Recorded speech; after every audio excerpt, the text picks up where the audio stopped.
Bada bing, bada boo.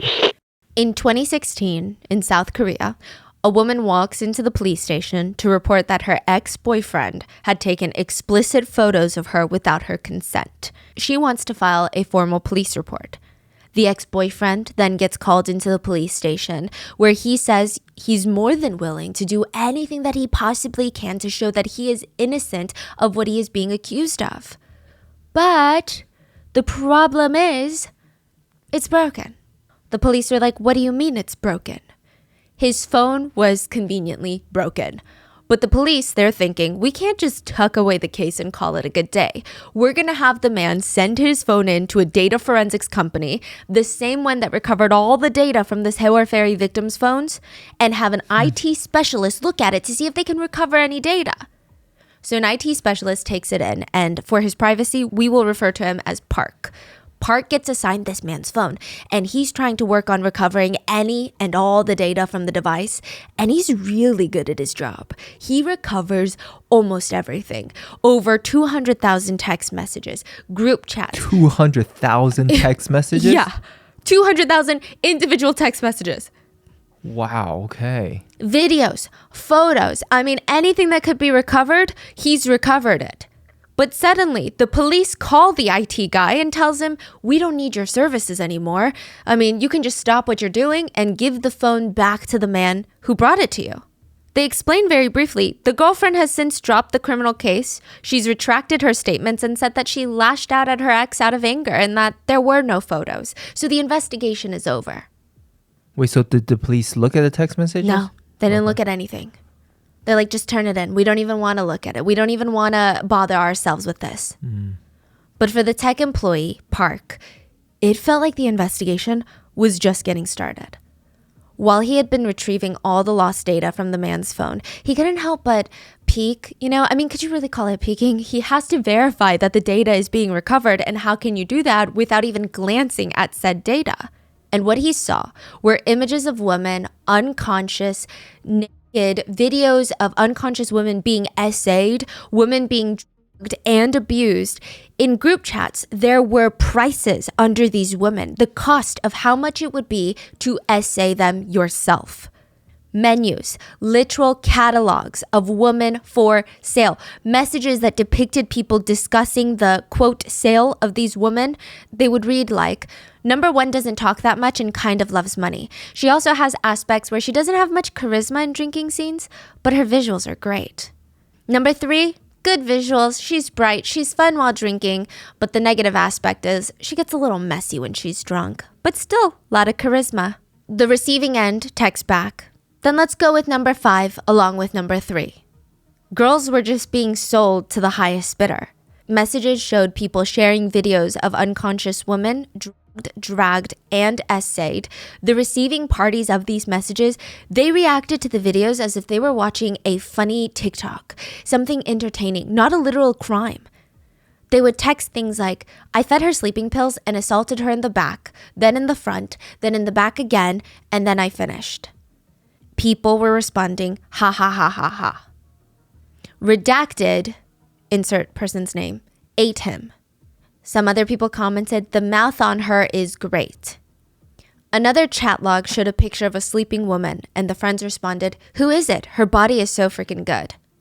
Another chat included a video of an unconscious woman being essayed with the text, who wants to watch explicit videos tonight? The friends responded, what's this? Is she unconscious? The sender responds, and if she is, send a video with an alive girl. It's because she's unconscious, I can take these high-quality videos with Flash. Someone else in the group chat responds, you her, hee hee. In another text they write, she doesn't even remember who she did it with, implying that the drugs they fed the victim altered her memory. But someone else responds into the chat, no, she's just an R word. As Park is reading some of these messages and glimpsing at some of these pictures, he is realizing that there are literal crimes being committed in these group chats. Women are being drugged and essayed. He needs to alert the authorities about it. This feels like a shady crime syndicate out there running some sort of brothel out of their basement. He opens the group chat in full to see what other crimes they had committed, and he was shocked to see that he recognized every single contact name in there. The phone belonged to a famous Korean idol by the name of Chung Chun-young, or JJY. He was the lead of a band called JJY Band. Another idol from FT Island named Choi Jung-hoon, Lee Jung-hyun, lead vocalist and guitarist of CN Blue, and the biggest name of all was Lee Seungri from the global group Big Bang. And these messages, they revealed a complex trafficking ring operated by some of the biggest names in the Korean entertainment industry. The chat logs were between some of the most well-known, beloved celebrities in the industry, the wholesome kind of idols, like the ones that girls would look at and show their boyfriends and say, he would never do this. In another group chat, the idols joke about how 5 of them gang essayed a drugged woman the night before a fan sign event. There was another shocking video of a woman being dragged out of a club owned by Lee Seungri by her hair by a man who is about to do God knows what to her, and she's trying to desperately get the club employees' attention by smacking down their laptop screens as she's getting dragged out by her hair. Employees don't even look. They act like nothing is happening. The video was spread through the group chat. And so was another one. Well, it's a text message. And this is the reason why the employee of the data forensic company could never go to the police with these messages. A text read, I saw the messages between the Hyung and the police chief. They found out who snitched. Even high-up police commissioners were exposed to be VIP clients of this trafficking ring. Park had just uncovered a trafficking ring run by celebrities, police officials, and there was nobody that could help him. There was nobody that could save the victims because everyone at the top was dirty.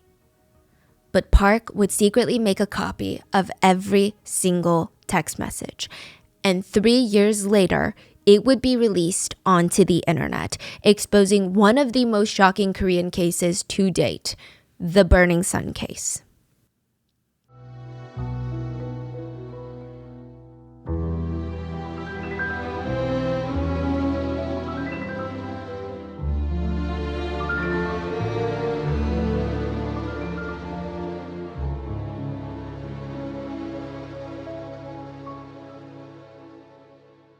We would like to thank today's sponsors who have made it possible for Rotten Mango to support the Joyful Heart Foundation, whose mission is to transform society's response to sexual assault, domestic violence, child abuse, and they really aim to support survivors through their healing and reclaiming of their lives through things like education, advocacy, and policy change.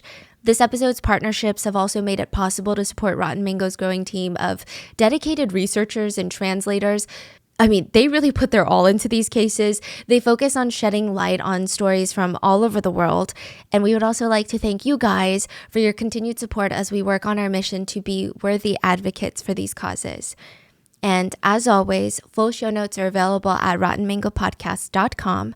Now, Burning Sun is a case that we're revisiting from long, long ago because it's resurfacing in the news. There was a recent scandal that we'll get into. And additionally, because I feel like our quality of research has drastically improved. So truly, this is going to be a deep, deep dive onto the horrors of this case because it's a lot. We had multiple translators, researchers help assist with this one. There was one RM meeting where we had like 7 people in 3 different time zones just on a call for hours trying to get through everything again. We're like going through it 3 times, 4 times just to make sure everything is good. But as always, if there's anything we've missed or anything that was lost in translation or wasn't properly clarified, please let us know in the comments. And with that being said, let's get started. This case took place in Korea around 2018, but it's back in the news cycle for a lot of K-netizens because of a new picture that was posted to Instagram. Well, 2 pictures. We'll call them Picture A and Picture B. If you're listening to the audio version of this podcast, I'm going to describe both pictures to you. Picture A shows a beautiful private swimming pool from a resort in Bali. It seems like one of those villas that you can rent, and someone took a picture of the private pool in the back. The water in the pool is turquoise blue. There's beautiful palm trees, banana leaf trees surrounding the pool. There's this beige cushioned lounge chair next to the pool that you can lay down in and sit in the sun. It's beautiful. It looks expensive, which makes it a very typical picture to post on Instagram. Picture B is almost an exact copy of picture A. But it's not a repost. It's not like someone stole picture A and pretended, I'm in Bali too. It's a completely new photo. It shows more of the villa than the pool from picture A, but you can tell it's the same exact place. 2 pictures in the same villa in Bali. So what's the big problem here? It's a resort in Bali. Of course, there's going to be lots of people from all over the world staying there and taking pictures. Picture A was posted by girl A, since they want to remain anonymous in the news. Picture B was posted by girl B. The problem here was they ran in the same circles where it was discovered that they were both dating the same man. Former K-pop star, former inmate, and owner of the nightclub Burning Sun, Seungri. And I'm going to be brief with the scandal that unfolds because there's not too much to it, but Seungri was cheating on multiple women and taking them on back-to-back trips with the same exact itinerary. So he would ask girl A, who thinks she's in a monogamous relationship with him, to fly out to Bali to see him. He would rent a villa, take her to very specific restaurants and dates, and after 5 days, she would fly back to Korea, and that same day that she leaves Bali, girl B, who also believes that she's in a monogamous relationship with him, would fly into Bali to see him. She would stay in the exact same villa girl A had just left from. I mean, it's likely that girl A's perfume scent is still in the villa at this point, and he would take girl B on this same exact dates that he had just taken girl A. Everything is identical. He had planned the exact same trip for both girls, took them to the same restaurants, the same beaches, the same hotels, the same cafes. He didn't even wait 48 hours before both trips. It was back to back. Girl A flies into Bali. Girl A flies out of Bali. Girl B flies into Bali. Girl B flies out of Bali. And all of this was quote unquote exposed when both girls discovered that they had posted the exact same picture of the villa and they started texting each other about their Bali trips. The story was sold to Dispatch, and some netizens commented on the scandal. I hope the girls don't think that it's just girl A through B. Seungri probably has women A through Z. I thought he was in jail. That's what a lot of people were also saying. Like, what's going on? Why are we writing these random cheating articles about a literal criminal? So is he in jail or no? He's free. He's free? He's was out he of in jail. He was in jail he's already out. He was only in there for 1.5 years. And now he's back to dating people already. Back to, being involved with women. A lot of the comments had the same reaction as you. I mean, they were just shocked. They were shocked that he was in the news. They were shocked that he was out of prison. They were shocked that girls would even go out with him, that they would travel all the way to Bali to be with him in the first place when his club, Burning Sun, was exposed for basically having a trafficking ring operating during club hours. Yeah, how is he only 1.5 years? That's insane. For the level of crime he committed. A lot of people actually speculate that this is Seungri trying to get back into the industry. It sounds counterproductive because why would a cheating scandal be good for him? But to have these mini scandals that sound like celebrity scandals are probably better than having Burning Sun as the last scandal. And God forbid he's trying to make a comeback. Like, I'm not even sure how that's possible. But just in case that's his end goal, let us all refresh our memories of the case of the Burning Sun, what was later dubbed the VIP company. A young woman named Min Jung woke up in a bed, and her eyes still felt really out of focus. That's how she describes this whole feeling, is her eyes feel out of focus. She tries turning her head to see where she is, and she doesn't recognize the room that she's in. She doesn't even remember how she got into this room to begin with. In fact, she doesn't remember much or really anything at all for the past few hours. She keeps blinking and trying to reach for any memory of even the last hour. There's literally nothing in there. And then a man walks into the room. She remembers him. But before she can act, he's on the bed, holding her down, strangling her. She's kicking, biting him, trying to push him off of her, but he's way too strong. He's simultaneously strangling her with one hand and using the other hand to cover her mouth. He's using his body weight to push down on her body. She felt like she was going to die. Every time she tried to get up, he pushed her harder down into the bed. Her neck is bent against the headboard at a dangerous, painful angle. And she would later say, I felt like I was going to die. She could not get this man off of her. he would proceed to rip off her clothes and essay her. Each time he pushed her, she could feel her neck bending more and more against the headboard. She said she felt like her neck was going to snap. After this brutal assault, she grabs the mini trash can by the bed and she throws up everything that she has in her system. The throw up was this dark brown color. It was blood. She said at this point she really felt like she was going to die, because earlier the focus had been trying to get him off of her. But now that he's off of her, she doesn't really know what his plans are. Min-jung likely ran through all of the options in her mind. She clearly could not fight him off physically. So she said she got on her knees on the carpeted floor and begged for her life. She was trying to appeal to any sort of humanity or even empathy, if he had any really. She cried that she just wanted to go home. She would never go to the police about this. Oh my God, she just wanted to see her mom. That's all. She just wanted to see her mom. She finally looks up at the man, this kidnapper, this rapist, and he just starts laughing. He's giggling at her begging for her life. And he responds, "If you take a selfie with me, I'll let you go home." What? What? Like evidence? He takes out his phone, turns on the front camera, grabs Min-jung, and basically forces her to sit on him.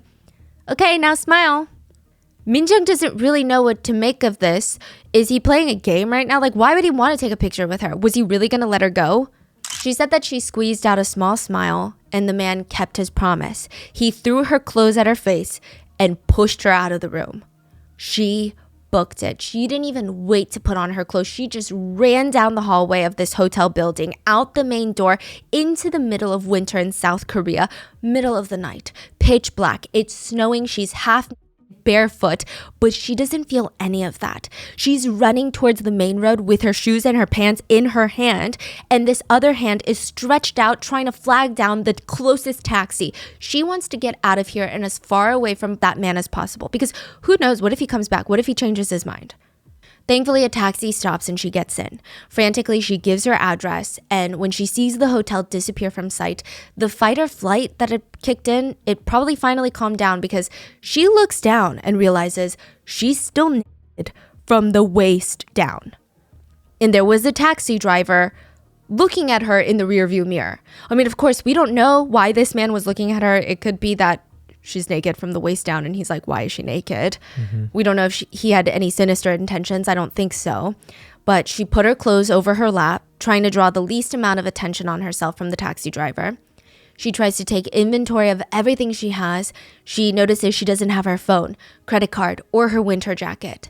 I mean, it's bad, but what's worse is that she's missing hours in her memory. She has no idea how she got to that hotel with the man that she was there with.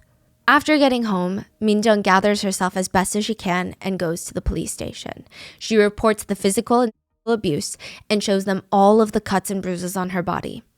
She said she wanted a drug test. She knew that she had been, this had never happened before. Her memory had always been fine, but now she conveniently has a gap in her memory and ends up at a hotel with a man that viciously essayed her. No, this isn't right. She demands a drug test, and she knows that this is not only going to prove that he essayed her, but he drugged her in order to do it. This was going to convict him. It was going to get her justice, put that sick man behind bars so that he could never do it again. Assaulting women, making them beg for their lives before throwing them out onto the street. It was despicable. She's going to make sure that he gets put away for a long time. The drug test comes back. There are no drugs in her system. What? That doesn't make any sense. And I'm sure she could tell that the police were looking at her like she had lost her mind. She said the police started treating her like she was a liar, like she was a criminal, as if she's just making up lies to get back at a man that she slept with. And she's wondering, why would I do that? Women don't get anything good out of being a victim of a crime, especially in a place like South Korea where female victims are constantly shamed. Why would she make up this kind of lie? Because the man is Chavanos Ratakul. Let's call him Chav. He is a wealthy Nepo baby of influential Thai politicians, and he is considered a young businessman. But he's honestly just a Nepo baby. The police were asking Min-jung with these very patronizing looks on their faces, as if they had just caught a kid in a lie. Wait, so the police knew it was him? Yeah. What? She was like, I know this man. Let me give you the name of this man. I remember this man. They're like, are you sure it was really rape? I mean, we heard from witnesses that saw you guys at a club together and said that you guys were very close. And he is from a wealthy family. Are you sure that you weren't just interested in him? And maybe you went back to the hotel with him, did something that you're not very proud of. Min-jung felt like the police aren't even doing a thorough investigation. They just saw negative test, rich man being accused of rape, must be some sort of gold-digging scheme to get money out of the guy. Min-jung is like, yeah, no, that doesn't make any sense. Do you have CCTV footage of the hotel reception? Because in the hotel lobby, I can assure you, I did not walk in there willingly. Technically, even if she did willingly walk into the hotel with this man, I don't think that means she wasn't assaulted. I just want to put that disclaimer out there. But she's trying to prove something, anything to the police so that they take her seriously, which, you know, they really should have done in the first place. But regardless, they pull the CCTV footage and Min-jung is floored. It doesn't make any sense. She sees herself walking into the hotel with the man willingly. He's not dragging her. She doesn't even appear to be dragged. She's walking normally, stable. She's walking at a leisurely pace. If anything, she's almost leading the man. She's walking in front of the guy. She's having an animated conversation with him. She's seen on CCTV camera of the hotel lobby smiling at the man. How is this possible? Chav is Thai, but since he's the son of influential politicians, he's a celebrity back at home. The allegations followed him all the way from South Korea to Thailand. He did some news interviews where he completely denied it all. I mean, as expected. But he even reported feeling sad. Yeah, he said, I feel very unlucky to have been swept into a case like this. I'm innocent, and I feel that this is all very unfair. And as a way of proving his innocence, the news channels played the CCTV footage of the two of them walking into the hotel. He said, when I was going into the hotel, she followed me. She was 100% conscious. The CCTV shows it all. I didn't use any force or put her over my shoulder or carry her in. บอกว่ามันไม่ได้มีคดีว่าเราไม่ได้บริสุทธิ์นะแล้วก็เขาก็เตือนว่าคุณเนี่ยต้องระวังเรื่องนี้ Min-jung felt like she was going crazy. She was being framed as this liar, accuser, manipulator, gold digger. I mean, they used a lot of eloquent words in the media news outlets, but they basically said she found out that he was rich, seduced him, took a picture with him because she was having fun, and now she's turned around and cried rape because she wants his money. So the photo was released. Yeah. And that became like something that, oh, wow. Chav is like, look, we had a good time. She's smiling. Does that look like someone who's fearing for her life? Wow. Min-jung knew that she would never in a million years lie about something like this. And you know what? There was something odd about the CCTV footage. Sure, at first it seems like she's happy to be there, but she has zero memory of it. And second of all, it's -8 degrees outside in South Korea. Where is her jacket?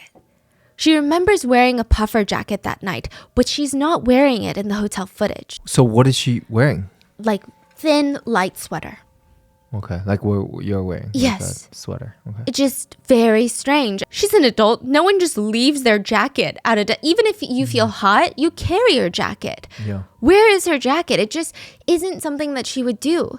So she keeps trying to piece together the events of that night, and it feels like there are just holes in her memory, as if someone had taken a scalpel and carved out a section of her memory, clean precision. She does remember, though, hours, long before the hotel, she was getting dressed up to go with her friends to the Burning Sun Club. None of them were really club goers like that, but they just wanted to see what the hype was about, and it really did live up to its reputation. They walk in and the club is packed. Everybody's letting loose, enjoying themselves. It wasn't one of those like stuffy, stuck up environments where everybody is eyeing each other up and down. The music is good. I mean, it's loud, but it's very good. Everybody's dancing. It's a nice break from the work and the school. She remembered it was fun. She remembered her friends had all purchased a table. They sat down and she offers, hey, I'm going to go to the bar and get us all some drinks. At the bar, she felt this gentle tap on her shoulder. Turns around, and it's a man. Now, to give you further context, the Burning Sun is kind of known to be a Wattpad club. Yeah, kind of, right? In the sense that there were some anecdotal reports that women would go to the Burning Sun, run into wealthy, young, attractive foreign businessmen, and start dating them. Which is just like an innocent, cute Wattpad dream. It kind of implied that most men at the Burning Sun are well-connected, high-powered, high-net-worth individuals that are also kind of attractive. So it's likely Min-jung was like, oh my god, this is kind of funny. It's like my own little Wattpad moment, right? The man is tall, handsome, but more importantly, he was a gentleman. He kept a respectful distance, kept his eyes on her face, not her body, didn't even try to touch her waist, touch her arm while he laughs, none of that. No physical contact. He's kind, talkative, respectful. In this loud, busy club with people actually dancing on each other, this tall, handsome guy is asking her about her pets and hobbies. He's very nice. She even joined him in his VIP room later to talk about all these mundane things, and it was kind of cute and wholesome. Min-jung's having fun, but at the end of the day, she is still a girl at a club, and that is something that you never really forget. So when he offers her champagne and whiskey, she's like, oh, I don't really drink champagne, but I'll take some whiskey. She takes 3 shots of whiskey that night. I'm not a big drinker, so to me, I have no idea how much that is, but apparently it's not much at all, especially if you know your limits, which Min-jung did. She knew that 3 shots of whiskey would not even make her tipsy. Maybe on an empty stomach, but she ate dinner before she came. I mean, it was nothing. And she didn't even take the shots back to back. She's not slamming it down. She's careful. She spaces them out, drinking water in between. She even told the guy straight up, hey, I'm not really fond of being drunk, so I'm just going to take it easy tonight. He was so nice about it. He kept pouring her glasses of water and sliding it in front of her. Here, drink the water since you don't want to get drunk. It helps. She thanked him and they continued on with their conversation until she felt this out-of-body, almost a floating sensation. Mid-conversation, her eyes go fuzzy. She was trying to be polite and focus on what this man is saying, but it's like her eyes were out-of-focus camera lenses.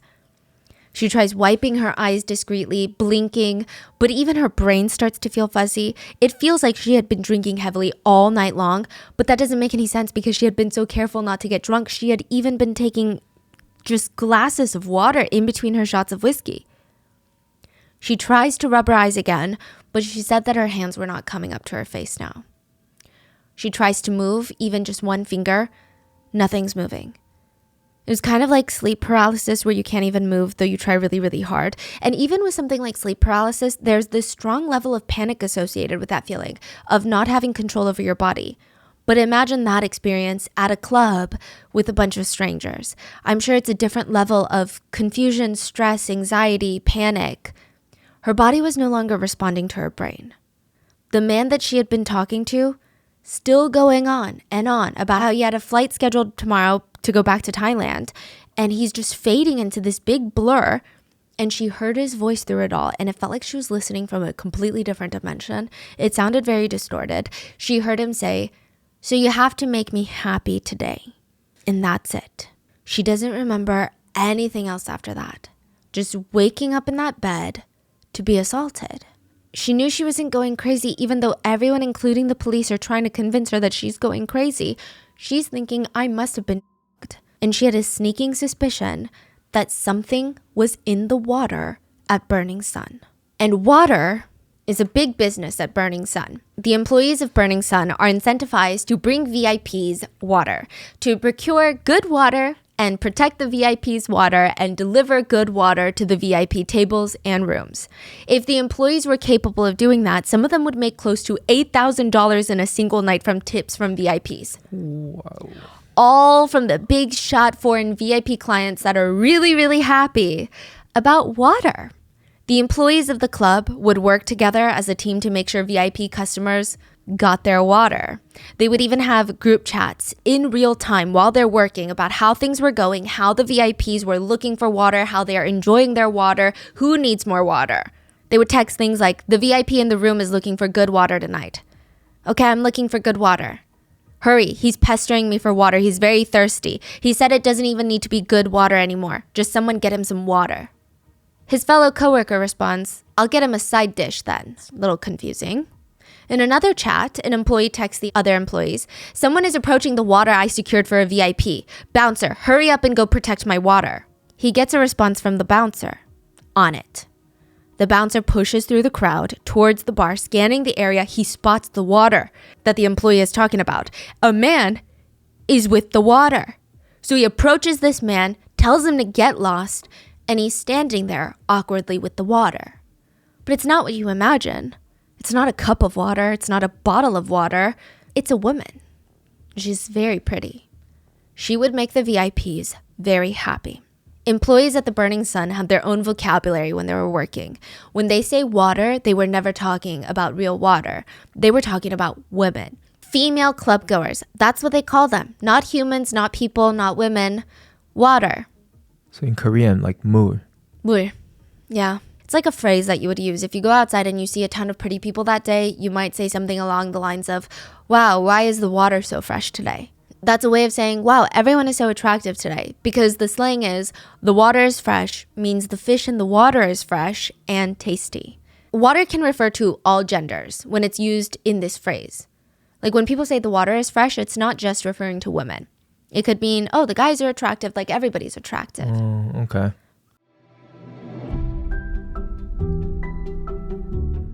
I sometimes am lurking in my Instagram comments and I see that a lot of you guys have businesses, and I always try to support where I can, which, side note about it, you guys are very talented. And most business owners that I personally know use Shopify. Shopify is the global commerce platform that helps you sell at every stage of your business, from the launching your online shop stage to the first real life store, first real life pop-up stage, even all the way to did we just hit 1 million orders stage? Shopify is there to help you grow. Whether you guys are selling scented soaps or offering outdoor outfits, Shopify helps you sell everywhere, from their all-in-one e-commerce platform to their in-person POS system. Wherever and whatever you're selling, Shopify's got you covered. Shopify can even help you turn browsers into buyers with the internet's best converting checkout, which is 36% better on average compared to other leading commerce platforms. And Shopify even has Shopify Magic, your AI-powered all-star. It can whip up captivating content, blog posts, product descriptions. It can even generate instant FAQ sections. And I really like that Shopify gives you everything that you need to take control and take your business to the next level. You can customize your online store to your style with gorgeous, flexible templates. They've got powerful tools. They even have marketing tools to help you create, execute, and analyze your online marketing campaigns. I like that Shopify covers all the hard stuff of the business so that you can just focus on what makes your business so unique, which is the creative side. Shopify powers 10% of all e-commerce in the US, and Shopify is the global force behind brands like Allbirds, Brooklinen, and millions of other entrepreneurs of every size across 175 countries. Plus, they have award-winning help to support your success every step of the way. Because businesses that grow with Shopify. Sign up for a $1 per month trial period at shopify.com/rotten, all lowercase. Go to shopify.com/rotten now to grow your business no matter what stage you're in. Shopify.com/rotten.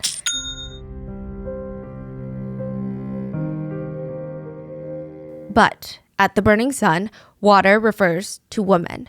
Good water refers to very pretty women. And averagely okay women are just side dishes. They are not the main course. The goal for the employees at the Burning Sun is to survey the women coming into the club, pick the prettiest ones that would please the VIPs, get them drunk, them before the VIPs get there so they can deliver them to the VIP. The goal would be, she is beautiful, she is beyond the point of consent, the VIP is happy. Because now the VIP doesn't have to waste his time getting her drunk so that he can essay her. He can just go ahead and do whatever he wants to her illegally. VIP is happy, the employees get a big tip. That is the ultimate goal of the employees at Burning Sun, and nothing makes them happier than watching the little essay of a young woman. They would text videos into their group chat of VIPs R-wording unconscious women.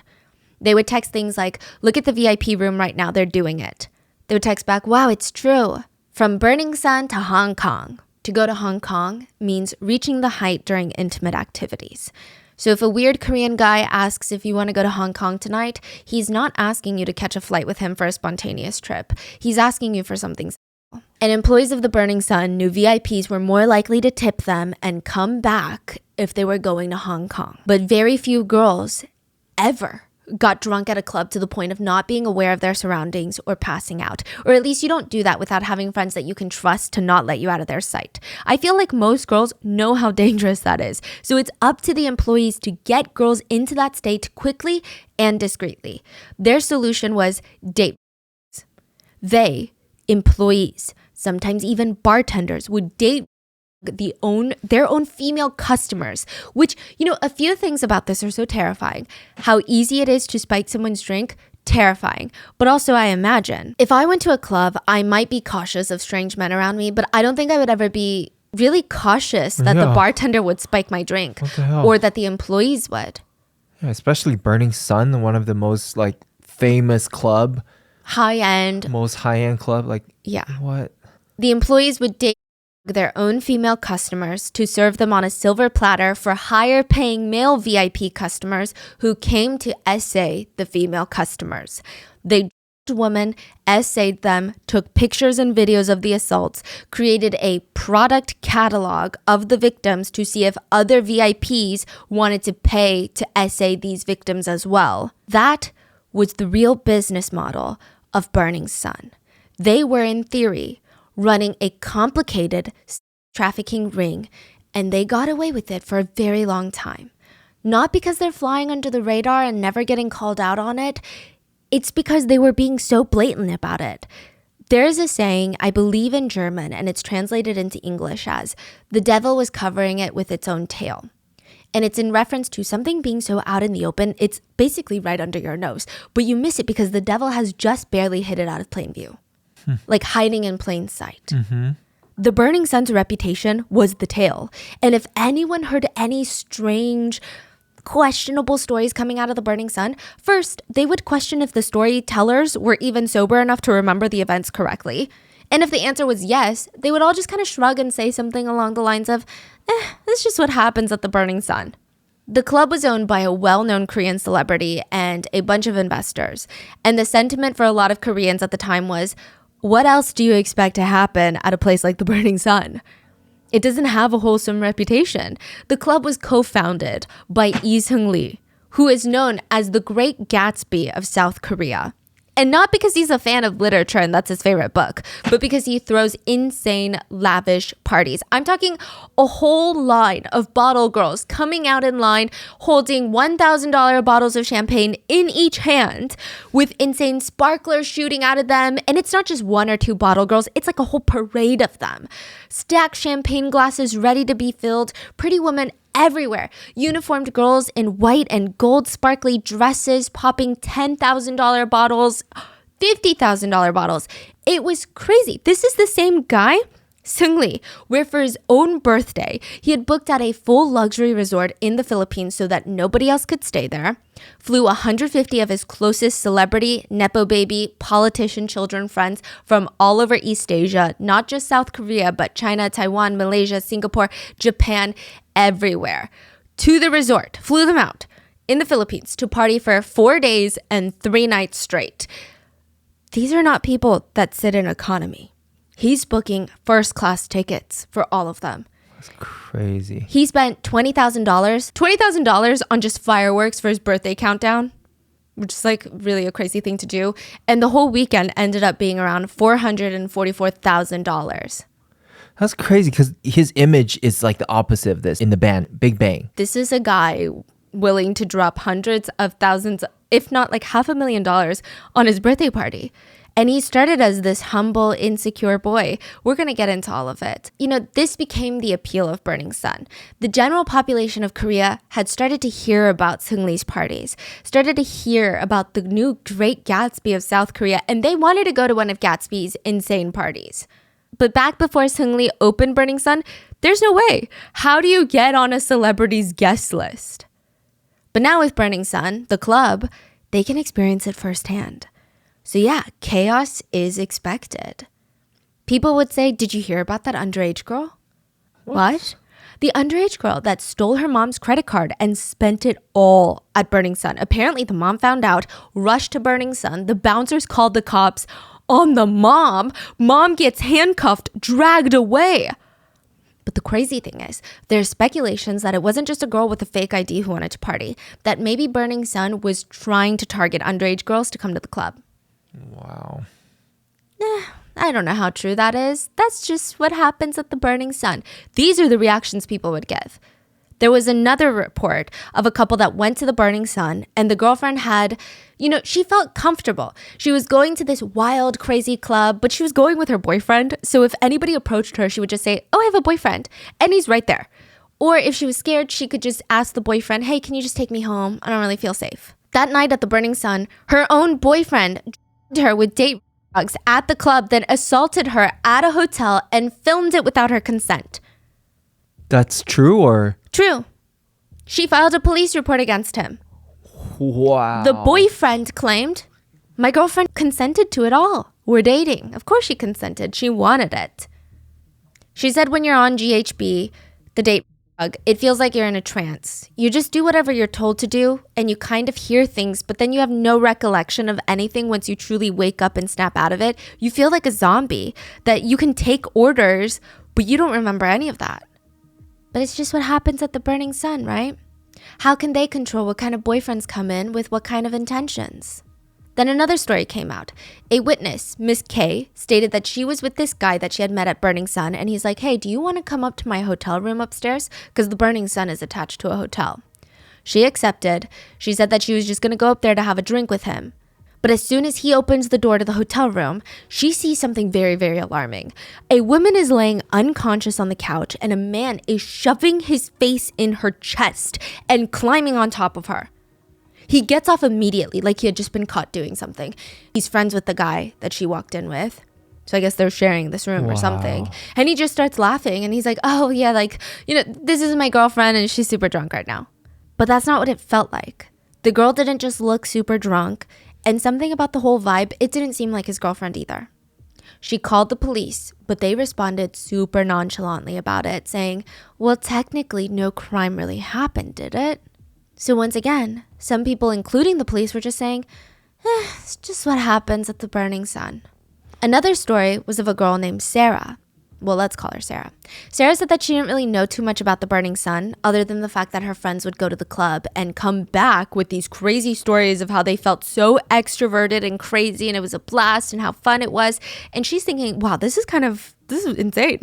My friends are normally insane introverts that hate leaving the house, and this club is bringing them out of their shells. Naturally, she's curious. She gets connected to a friend of a friend named Anna, who said that she had been a big party goer, and they formed this friendship. Anna offers to take Sarah to the Burning Sun since she had been there before. And Sarah has no clue that Anna didn't just go to the Burning Sun a few times. Anna worked at the Burning Sun as a runner. Once they get to the club, Anna gives Sarah a pill and encourages her to take it. It was ketamine, which is known to sedate, incapacitate, and cause short-term memory loss in people. It can also be used as a date drug, which an employee of a business befriending a young woman, lying about her affiliation with said business, and supplying the young girl with drugs at said business, that sounds like it's been ripped out of some sort of trafficking handbook. But again, people were like, we don't really know the relationship between Sarah and Anna. And let's say an employee did that. She could have just been a weird employee that does drugs. It's not representative of the club. And it's just what happens at the Burning Sun. There were other rumors that Burning Sun employees had undercover doctors to be around just in case a VIP or someone in the club overdosed on drugs, so that these doctors would be available to try and resuscitate so that no one would get busted for drugs. This is a very speculative rumor, so take it with a grain of salt. But later, with everything that comes out, it's not completely unbelievable. All in all these people that were coming out with their stories of the Burning Sun, they're getting brushed off. So of course, if the police, if their closest friends and family don't really take them seriously, why would they go to a bigger audience and tell the world, hey, something weird is happening at the Burning Sun? It almost became normalized for alarming stories to come out, and people would just laugh it off and say, Burning Sun is crazy. So let's talk about the business model of the club. The Burning Sun Club was attached to an upscale hotel. It's called Hotel Le Meridia. I'm trying to pronounce it in the French way. And both club and hotel are going to be linked in a really dark way later.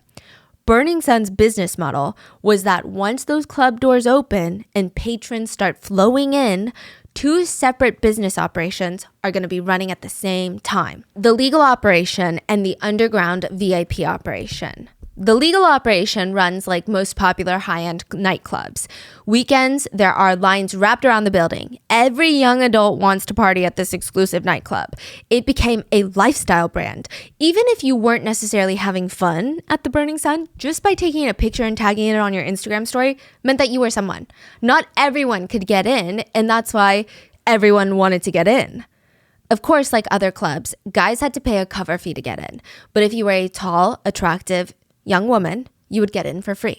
Side note, I'm not a club goer, so this doesn't really impact me either way. And I'm not saying that women shouldn't get into clubs for free. I think women should be allowed into a lot of places for free, like the boardrooms. But we are a capitalistic society, and at the risk of sounding dramatic, if you are not the one paying, you are the product. A bunch of guys wanted to go to the club because they knew Burning Sun had high standards for women. So only the prettiest girls got in for free. A bunch of girls wanted to go to the club because they knew that in order for guys to enter, not only did they have to pay a cover fee, but Burning Sun also attracted a certain kind of man. And usually, if you saw a guy at a VIP table at the Burning Sun, that meant that he did very well for himself. And then, of course, there were just the people that were curious about what the hell was going on inside. So they're like, let me just go once. So within the first few weeks of opening, Burning Sun made around $1.4 million. Wow. After 6 months of being in business, their earnings doubled. And that's just the legal side of their business. I would imagine they're bringing in a lot more money with their underground business. Cover fees are a small source of the legal income. The main moneymaker for the club's legal business was alcohol packages, VIP tables. Burning Sun made the money spending experience fun and lavish. If you purchased an alcohol set for your table, beautiful women in short dresses would come with sparklers in bottles parading around you to let the whole club know that you just made a horrible financial decision. They had 5 main sets. The Heaven set, which included 5 bottles of champagne for $10,000. Continental set A, $50,000 for 80 bottles of Dom. 80, I don't even know. Wait, so the Heaven set is the cheapest one? Heaven set is the cheapest one. Oh. Yeah. For $10,000. Yeah. Wow. Continental set B included 30 bottles of Jay-Z champagne, and it's $50,000. Continental set C, 40 bottles of a different high-end champagne, $50,000. And lastly, the most expensive set was called the Mansour set. Apparently, it was named after the vice president of the UAE, who is known in Korea as a world-class rich person. That's what they call him, literally, a world-class rich person. His net worth is $30 billion. So yeah, I would say so. He is a world-class rich person. He's part of the royal family. Oh, yes. I see, yeah. The set comprised of 22 bottles, and it was priced at $100,000. It's alleged that Seungri made up the Mansour set for fun, thinking nobody's going to spend $100,000. But people did. There was one Taiwanese businesswoman that would come in and blow $200,000 in one night. A businesswoman? Well, some sources report she's a businesswoman. I would say most sources report her to be the housewife of a businessman. Yes. Okay. She would later become an investor in the club and Seungri's bottomless purse. Huh. Side note about her, I don't know if she saw the future of the business, that's why she invested and spent so much time at the club, or if she just had a love for Big Bang. I kind of get the feeling that she's just obsessed with Big Bang. She would bring her luxury designer bags to be signed by Big Bang members. It just seemed like she was a super rich fan.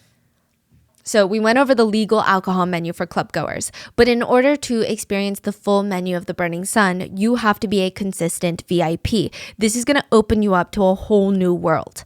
When a VIP walks in through the door, first of all, they get a separate entrance. And if you spend around $10,000 a night, you get 2 guards to accompany you. And they are also kind of like your butlers.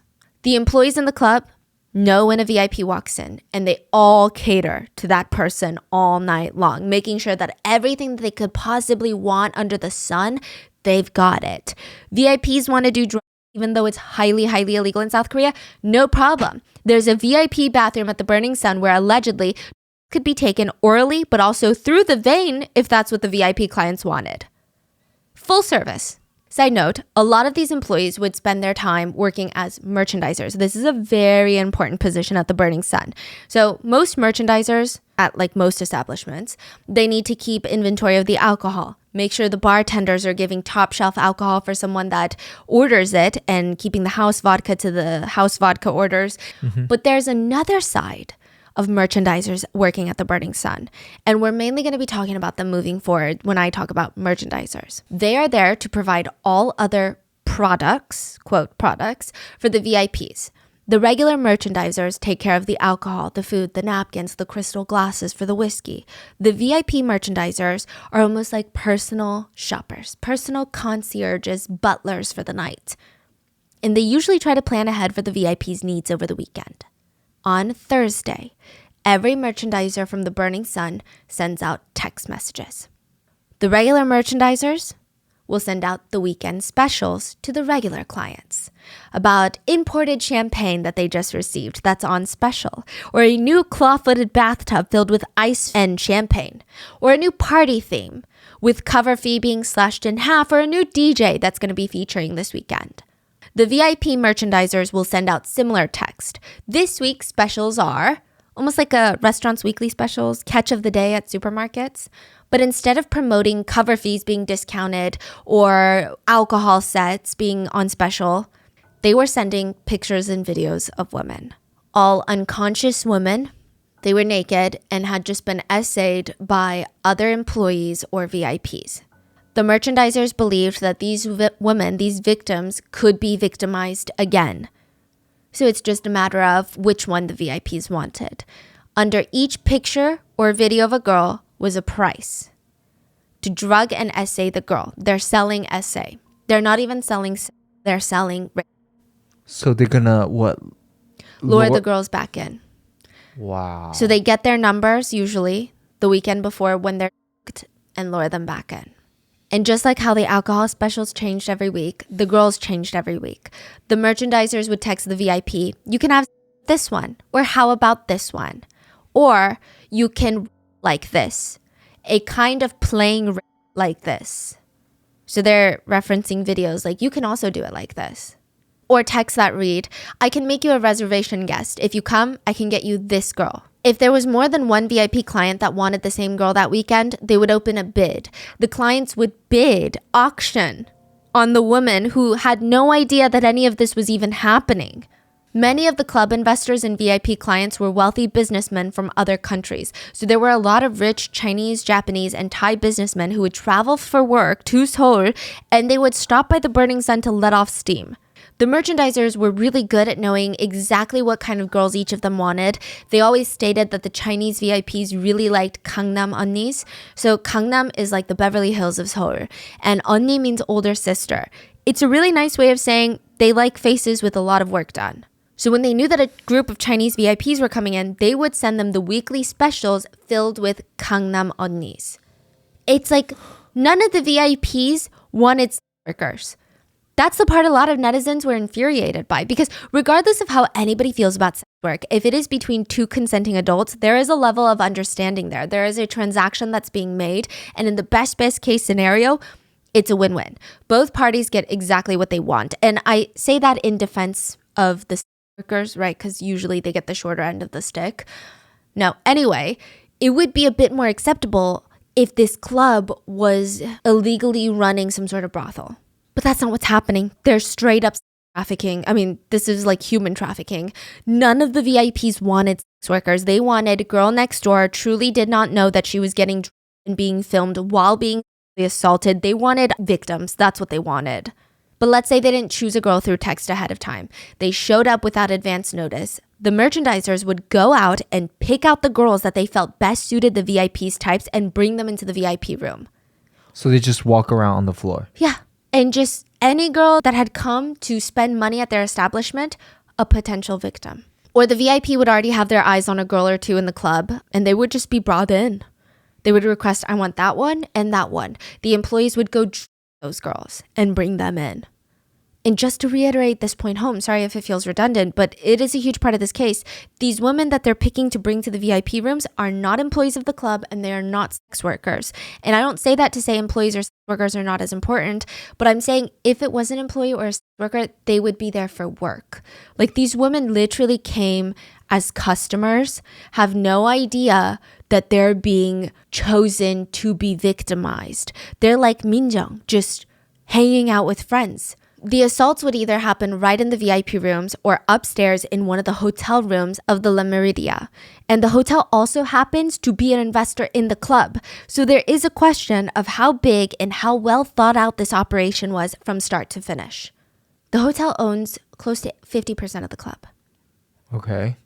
The speculation being perhaps that was the whole point that Burning Sun was created. For this reason. It's not a club that happened to fall into trafficking, but rather partnered. A front for trafficking.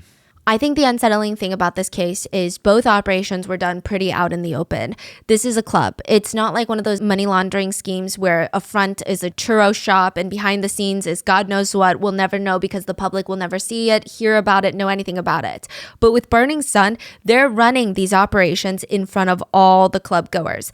I would liken this to the feeling of going to a supermarket, shopping for beef, not knowing that there are security cameras watching you and another group of people behind those cameras shopping for human meat. Like that's the feeling, I'm sure. Yeah. And because nobody really knew what was going on inside the burning club, aside from victims who were staying quiet out of fear, people were lining up, fighting, paying to get into the Burning Sun, a place that would turn out to be a literal hell for the victims.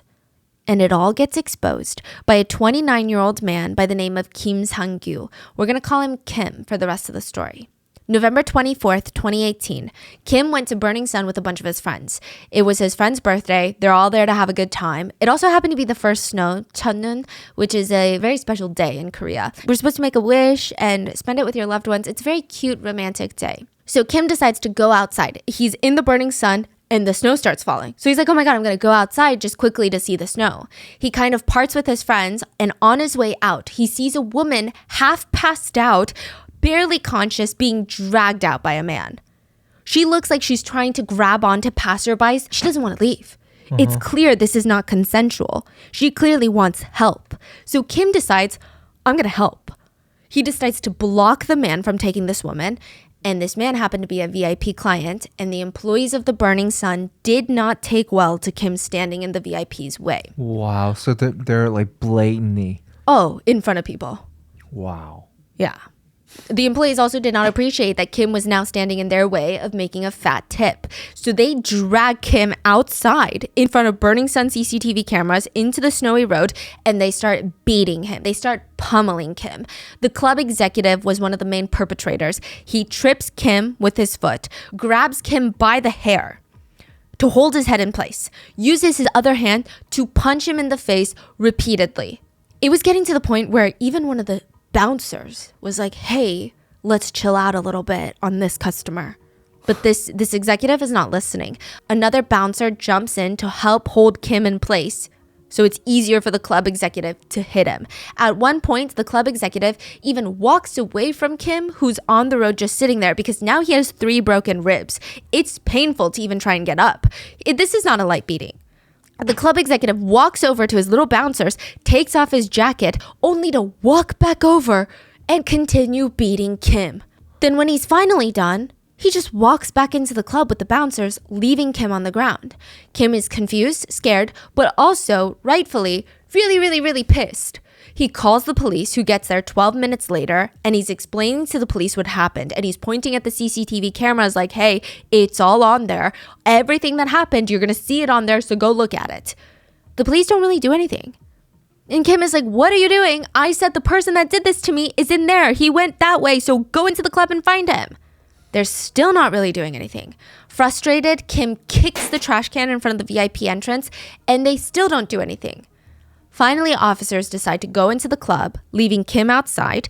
They talk with the security, they talk with the club executive that beat up Kim, and once they get back outside of the club, they arrest Kim. They tackle Kim to the ground and arrest Kim. They handcuff him from the back, which I imagine is quite painful as he has 3 broken ribs. Employees are oddly seen helping the police arrest Kim, which is just really suspicious if you think about it, because exactly. even if a client did something wrong and they're getting arrested on the premises, why would you help? Like, there's enough cops already. Yeah. Kim would state that as he's being dragged into the police station, the officers intentionally tripped him, and since his hands were handcuffed behind his back, he had nothing to break his fall except with his face. An officer tripped him? Yeah. He had busted his face, had a severe nosebleed. He claimed the police also kicked him and hit him several times where he had already broken his ribs. He had several broken ribs and they still refused medical care. He was seen at the police station yelling, "Seungri's club, you guys got money, they do hard and they do make money in there." 승리 클럽에 너네는 받고 걔네는 마약하고 걔네 거기서 대마하고.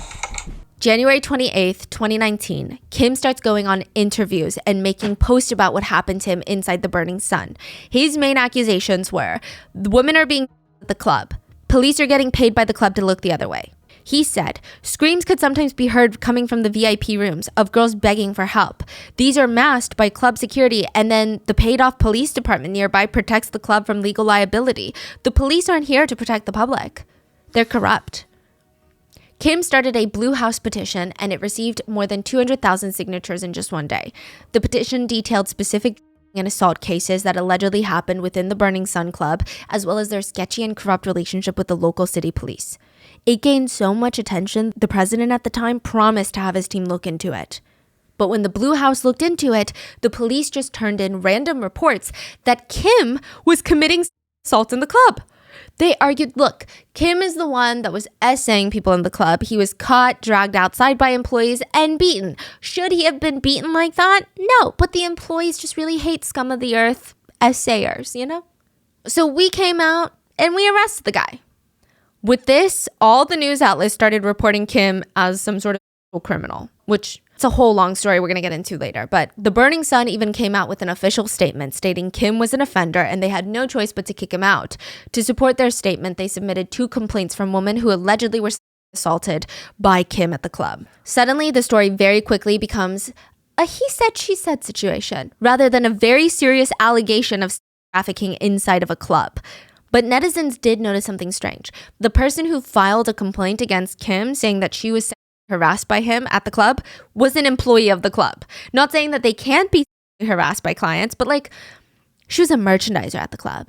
It was Anna, the runner. People didn't know that yet, but still, it was just weird. Right after he alleges that there's an underground ring happening at the club, an employee of the club says that he is the assayer. Kim said that he was charged unrighteously and inaccurately on 7 charges, including defamation, indecent acts, criminal battery, and more. And our team tries really hard to not make something about something that it's not, right? But there was a feeling by the K-netizens and by a lot of people that had gone to the Burning Sun. Okay, a man has spoken out about the club.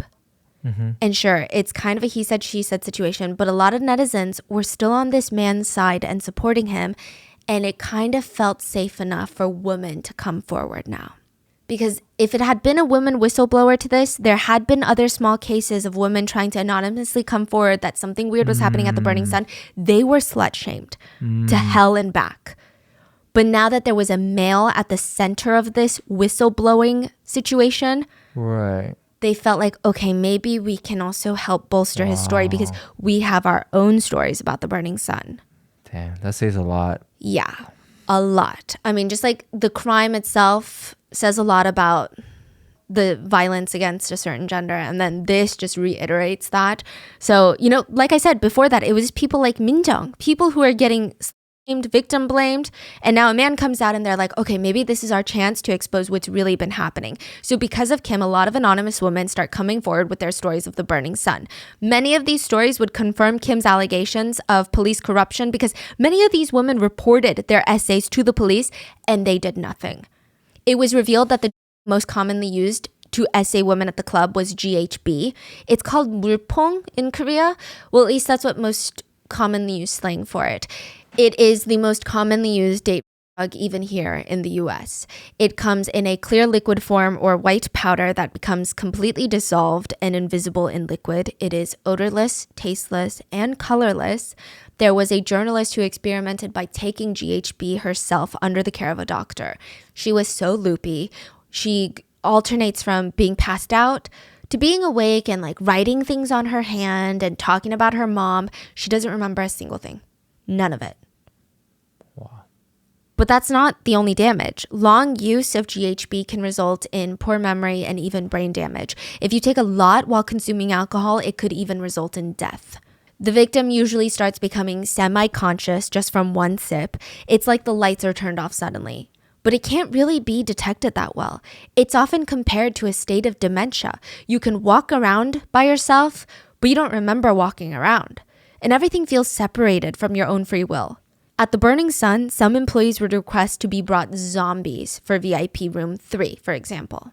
They'd be like, okay, we need zombies in room 3. Because GHB makes the victims able to walk and talk, but they're not there. They're not making any decisions themselves, so they know that these victims are either entirely unconscious or their cognitive abilities are all heavily affected by the So they know damn well that there is no consent that is given. And the worst part of GHB is that the drug is basically untraceable. I mean, yeah, it's not untraceable, but it's not for long. So that's how the girl tested negative. Yes. So depending on the person, the drug can be completely metabolized anywhere between 5 to 24 hours of use. Meaning, if you go home feeling like something very sinister happened, you feel like, okay, I need to get my thoughts straight before I go to the police station because I can't walk in there and say, I don't know, something happened, I don't know. But by that point, the be completely out of your system. Mm-hmm. Wow. And you would be labeled as a flower snake in Korea. It's referencing a woman who seduces men, sleeps with them, and then wakes up the next morning deciding to sue them for money. In Korea, the drug is often described with this phrase, I did this action, but I don't remember doing this action. Which I think is a really good indicator of how hard it is in a place like Korea to prove that you've been drugged and assaulted and have the police take you seriously. At this point, everything starts snowballing. It went from a man was being assaulted and maybe a single VIP was assaulting a woman, or at least trying to. Then it snowballs into no, they are running a sex trafficking ring and there are many, many women getting drugged and assaulted by many different VIPs and the employees are all in on it. And the big question on everyone's mind, which I don't know if it was the most appropriate question at the time, but it was, how much of this did K-pop idol Lee Seungri know about it? As one of the co-owners of the club, people wanted a public statement from him ASAP. Did he or did he not know that his employees were running a business at his club? Seungri's dad did an interview with media first, where he claimed Seungri was blindsided by all of this. He stated that his son had businesses everywhere, and he's still an idol after all at the end of the day. These businesses are not his main business. As much as he wants to be super involved at the Burning Sun, he just didn't have the time. And now he's super shocked and disappointed, just like all of you, the public. The dad said, and I quote, "There's too many speculative articles about this Burning Sun case. They're only taking the other side story, and it's unfortunate that they're only focusing on that. Just because it's called the Seungri Club does not mean that my son was directly involved with the things that had happened." He would later go on to insinuate that the media just wanted to attach Seungri so heavily to the crime because it makes for a better story, makes for a better headline. The dad even went on to say that Seungri didn't even own the club anymore and that he wasn't in a position to give instructions or give orders at the club. He had a CEO in place for that. So Seungri is not the CEO of Burning Sun, just a co-founder. His dad goes on to say, "I talked to Seungri today. He said his fans and everyone will want to hear an explanation. He sounded like he was having a hard time. He can't help but feel misunderstood. My son is not in a position to directly work at Burning Sun. He's rarely in Korea and he's busy with his ramen franchise." Yeah, he has a ramen franchise. "And solo concerts abroad. This time, I'm sure he really felt the burn. It's unfortunate." But last month, he received the 2019 Korea Consumer Evaluation Best Brand Award, but none of that was covered by the media. Instead, it comes out as if he's a criminal. His true intentions will be revealed through the investigation, but it's upsetting that even before the results come out, he's accused of doing hard drugs. He did a urine test because of this issue, and the results showed nothing was wrong. My son feels wronged. Fake news is being spread by the media. He's not a child that could hurt others. My son is having a hard time, especially because the media is making things up. My heart hurts too. Then Seungri did an interview of his own where he stated he never bribed any police officers or a police station. He stated even if he wanted to, he didn't have that much power. He was basically just a boy that sang on stage. He said that all he did was lend his name and fame to help the club gain more foreign fans and have more club goers come. And sometimes he would DJ at the club, but that was really his involvement in the club. He said, I don't even know the financials of the club. He goes on to throw his business partner of Yuri Holdings, the company that owns 20% of the club, that is co-founded by Seungri. So his dad is saying, Seungri, my son, doesn't even own shares of the company of Burning Sun. And like technically Seungri doesn't own shares of the Burning Sun, but he owns a company called Yuri Holdings that owns 20% of the club. Wow. And Seungri is like, I heard that my business partner was talking about women and asking for women and trying to buy sex. And I tried to stop him, but he wouldn't listen to me. And I don't really hold that kind of power over a business partner. So there's nothing I can do if that's an adult, Throws him under the bus. Seungri promises to the media and to the public that he's going to do anything to help with the investigation. And he wants the truth out there as much as anybody else. Of course, their responses make the case blow up more, but on top of that, the business partner that he threw under the bus is actually married to a then very famous actress by the name of Park Han-byul. So he's like, hey, you know that actress?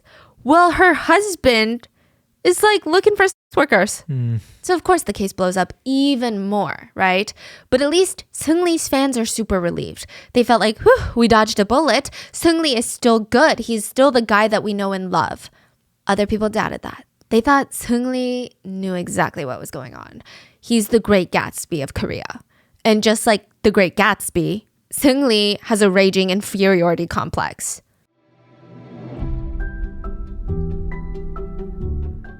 The holiday seasons, I usually get a lot less sleep, but I am solely energized through peppermint flavored sweets and sparkly holiday decorations, just running straight off of vibes. But one thing I'm pretty stickler about is my hydration. If I'm hydrated, I feel like I can go on and on for hours. And if there are parts of my daily routine that I can make a lot more effective, I'm going to try and do it. And with Liquid IV, its hydration multiplier has made my life so much easier. I can get 3 times the electrolytes of the leading sports drink, plus 8 vitamins and nutrients for everyday wellness. It's really nice because Liquid IV hydrates 2 times faster than water alone and all in one stick. So you pour 1 stick of Liquid IV into 16 ounces of water and it hydrates better than water alone. There are no artificial sweeteners and now it's available sugar-free. They've got 3 delicious flavors. In the sugar-free option, they have white peach, green grape, lemon lime. I've always been a very citrusy person, but their white peach is really good. The green grape is also very tart and crisp, which is how I like it. Lemon lime, of course, is a classic. And I just like how easy it is. The packaging makes it super convenient to take Liquid IV on the go. And I always thought Liquid IV were for workout people, people who want to stay hydrated and work out at the gym, which I've done before with Liquid IV and I love it. But it's also just for people like me running errands, going holiday shopping, pouring it into my water in between stops. Grab your Liquid IV hydration multiplier sugar-free in bulk nationwide at Costco, or you can get 20% off when you go to liquidiv.com and use code Rotten Mango at checkout. That's 20% off anything you order when you shop Better Hydration today using promo code Rotten Mango at liquidiv.com.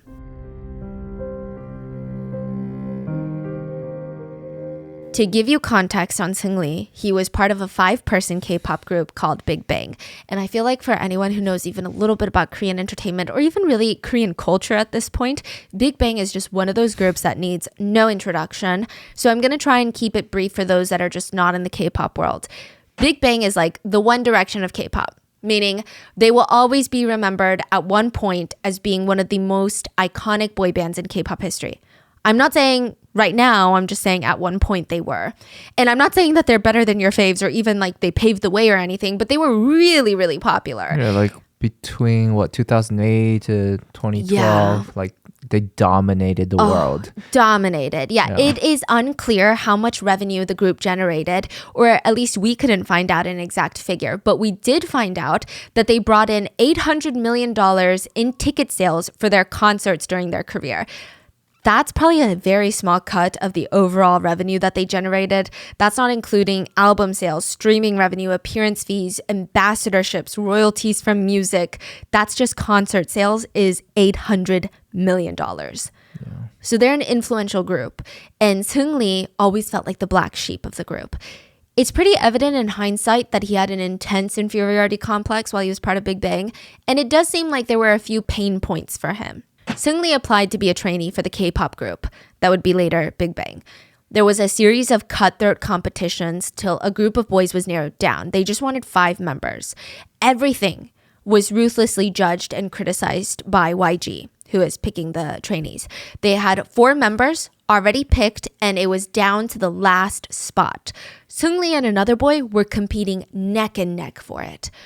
Seungri barely made it. It was so neck and neck. It was like, I guess we'll go with Seungri. It wasn't like, oh man, he won by a landslide. That was so good. He really stood out. It was such a close call. And that type of complex, he felt like, I'm not as good as the other members. YG was so certain on the other members. But for me, it was kind of iffy. Now, that kind of complex doesn't necessarily make someone a bad person. Fans actually fell in love with Seungri for the sides of him that were shown. They remember during the early days of Big Bang, there were reality shows that they would do that showcased what their lives were like as trainees, and they would all be crammed together inside these very not so great apartments that the company was paying for. They would have to clean up after themselves after training and dancing for like 18 hours a day. And Seungri being the youngest of the group. In Korean culture, that means he has to do a lot more chores than the others. He has to do things like wake everyone up, which is harder than you think. The oldest of the group, Top, he refuses to wake up, so it's standard to see Seungri go into the kitchen, grab pots and pans to bang together to wake up his hyung. Another member would start vacuuming the wall on top of Top's face to try and wake him up because he's just, I guess, a heavy sleeper. And it's kind of like a heartwarming moment. It's relatable, it's funny, and considering how young the boys were at this point, it was endearing. But Seungri was always being compared to his other bandmates. I would say I remember, and this is just from memory and not research, G-Dragon, Top, Taeyang, like they had so many stans from the people that I knew personally. Seungri just didn't really have a lot of stans from what I remember. He did seem to get a good chunk of hate comments. People joked they didn't like the size of his head, that it was really big. They also said that his legs were too short and that other members were very good looking, but Seungri was had a relatable looking face, they said.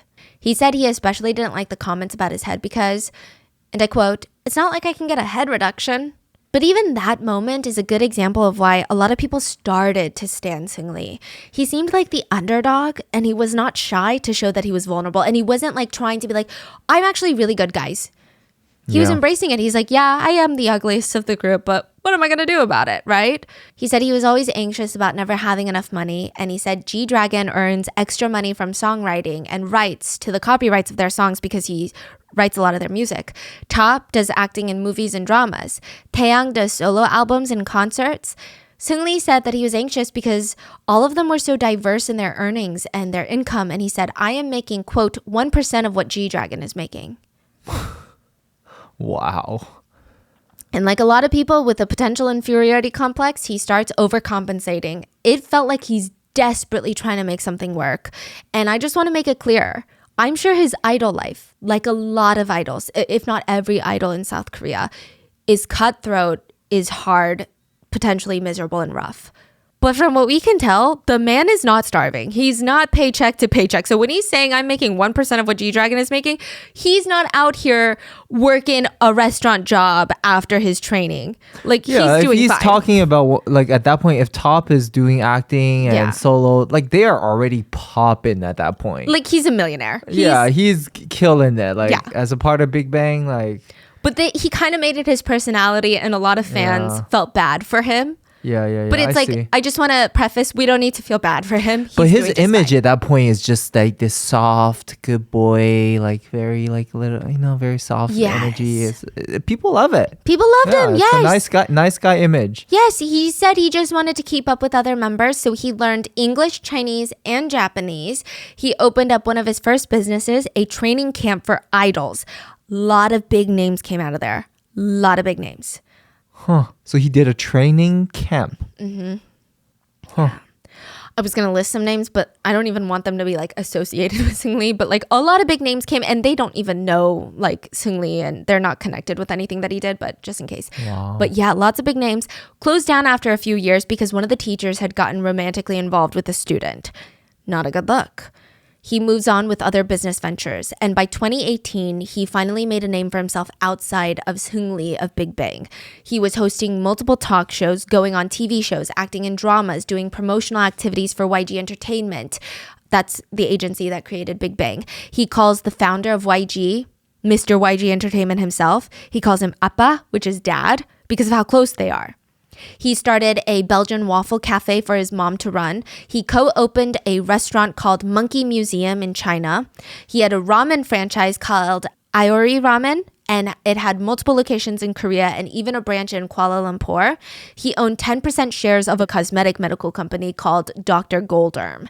He was serving as a brand ambassador for a new music label launched by Sony Music. He was heavily involved in YGX, which is a sub-label under YG Entertainment.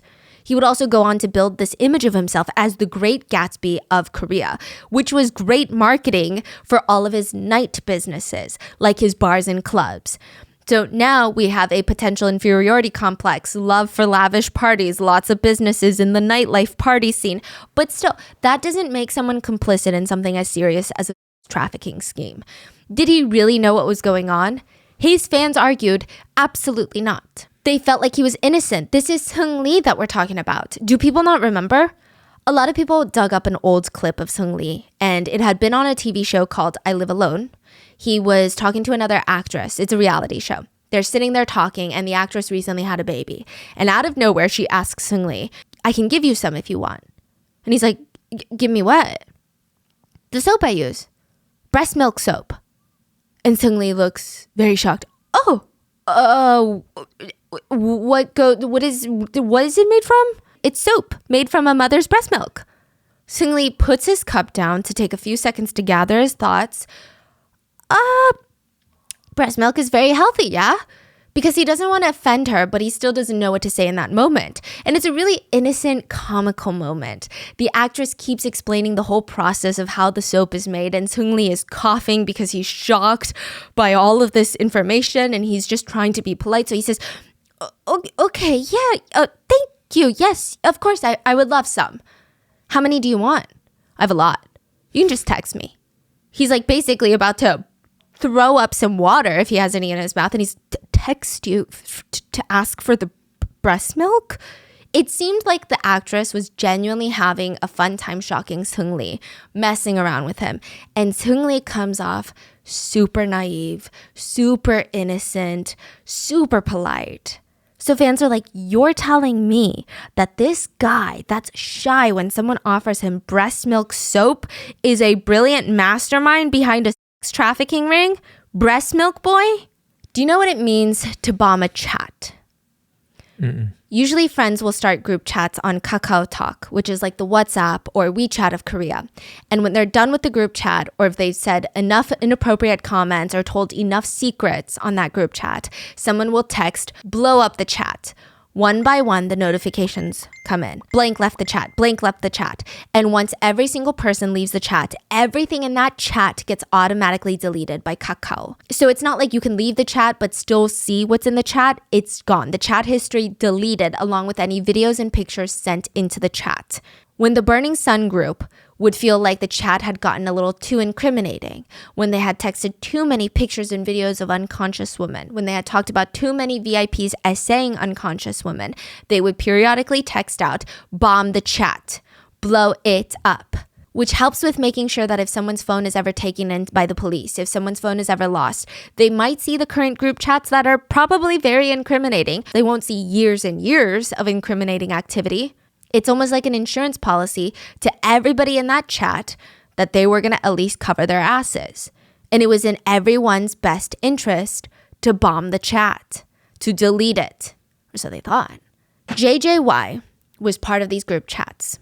And some quick context to JJY, he's what they call a multiplayer in Korea. He's a singer-songwriter TV personality. He's known for having this wild, fun personality, so a lot of talk shows love him. He's also very, very good at singing. He never left the chats. He was part of all the Burning Sun chats. He was part of every single Seungri chat about unconscious women, selling women, bidding women. He never left it because he felt so sad to part with all the amazing pictures and videos of women being victimized. So he always pretended to leave the chat last. But the truth is, he never left any of them. He kept each and every single one. And when his ex-girlfriend reported him for taking videos of her without her consent, and he would turn his phone in to the tech company, he would be the one to bring the whole operation down. Wow. So even when he did that, he thought he can just break his phone and he's good. Yeah. But this is the tech company that recovered the data from Seoul Ferry victims' phones. So like they knew what they were doing and they take their jobs very seriously. But he was like, oh, well, I basically smashed my phone, so it's fine. It was not fine. Even years before this, there was an incident that felt like foreshadowing to everything that was about to happen. JJY was on a show with Chico, another celebrity, and Chico joked about JJY's golden phone. And immediately, because they're on set filming a show, JJY's face changes for a split second. He drops his face mask. Not his literal face mask, but he drops his smile, and he has this very sour look on his face. It's very much the stop talking about this look. What's a golden phone? People thought golden phone as in these sex videos now. But Chico would later be involved in the Burning Sun controversy because netizens accused him of knowing what JJY was doing on his phone. He's like, you probably saw the videos then. Yeah, why would he, if he does, why would he put that information in TV, right? That's what Chico is saying. He's saying, guys, I meant golden phone. Like sometimes people use it to refer to someone who has a lot of good connections. So if you were to have Beyonce and Taylor Swift on speed dial, you have a golden phone because you have their numbers. And so he was briefly involved in the Burning Sun scandal. But ultimately, JJY's golden phone would bring down some of the biggest names in K-pop. February 26, 2019, the first round of messages are released to the public, and multiple celebrities would go down after the release. Along with investors, the management team, and employees of Burning Sun, there were a few key people in the group chats. Choi Jung-hoon, wholesome singer from FT Island boy group. Yeah. Lee Jung-hyun, idol from boy band CN Blue. Kwon Hyuk-jun, brother of Girls' Generation Yuri. JJY, singer, TV host, celebrity TV personality, and of course, Seungri of Big Bang, owner of the Burning Sun. And it clearly shows that Seungri is involved. He is texting employees about investors that are coming, and he writes, give them everything they want, call the girls over. There's also a guest coming from Taiwan. Employee responds, which girls can we call right now? Oh man, it's the Chinese already? Oh my god. Take care of them so they don't get involved with others. Yes, I will stick by the VIPs. Seungri texts, you better do it right and make no mistakes. Another business partner tells the employee, put a boy in there too, someone who can serve redacted. A boy who can't speak English, someone like redacted. Employee responds, okay, will do. I'll do the job well. Seungri even texts, and which girl are you going to bring? Get the kids who give it easily. Get the kids who gives easily? Yeah, like as in is easy to essay is the presumption here. JJY is randomly in that group chat and he's like, I bet the Chinese like plastic surgery girls. And Seungri is just like, all right, just do well. Another partner of the business texts into the group chat. I'm preparing the whores right now. So when the two whores come, I will guide them and make sure they end up smoothly with the VIPs in the hotel room. Seungri text, chairman's guests are also coming. I think we need to set up a separate party for them. Let's give them back 100 times what we received from them. Guys, please look for any pretty looking girls who can possibly speak some Japanese. Let's pack the place. For Christmas, rather than us having fun, let's experience a Christmas of finding satisfaction and making others happy. This time, let's give the chairman a great time and make him happy for all the summers he sent us yachts with staff and chefs from Japan to Busan for us to enjoy. Bro, like he is the fucking worst because he's literally masterminding this whole sex ring. He is the culprit. He is the mastermind behind this whole operation. Like he's the worst. He's like the ones connecting everyone. Like none of this would have even been possible without him. Yeah, he's doing this for the money and profit, and he's literally selling women for money. Yeah. Yeah. I mean, I feel like a lot of media outlets, I don't know if it's legality or they're just trying to keep it professional. But honestly, he's just straight up, in my personal opinion, like a pimp. Yeah, Like a, worse like a than disgusting, that. Exactly. yeah, vile trafficking pimp. Like, honestly. Yeah. In another conversation, Seungri talks about a girl that he likes and he writes, "Redacted is actually art. I admit it." JJY texts, "I touched the hell out of her boobs." Her boobs big? They're fake. Seungri text, "Redacted is coming." Like a girl is coming. And JJY says, "Stop these foreigners from coming." Seungri text, "You fucking bitch, there are investors." Then another conversation, Seungri writes, "Fuck, the party last night was a hit." Another idol says it was successful. Seungri writes, "That girl, I admit it, I'm hooked. Her older sister is good too." Suddenly say that? Yeah. JJY text, "Yeah, her sister was a surprise. There were a lot of hidden gems yesterday." Friend text, "But there seems to be hella guys around too." Seungri says, "We have to steal. Let's all eat domestic girls together in Korea and then get married to foreign girls." Friend text, "Why is blank so pretty?" JJY says, "She's the bitch both Mr. B and I ate. LOL." Seungri text, "And I plan on eating her too. Anyone here got her number?" An employee of Burning Sun text, "If you do it with that bitch, it's guaranteed a secret. She's very, I don't know anything." Seungri text, "LOLOL, she has amnesia. She doesn't even remember who she does it with." JJY text, "Nope, not amnesia, just R word. LOLOL." Seungri text, "Could be she just doesn't remember."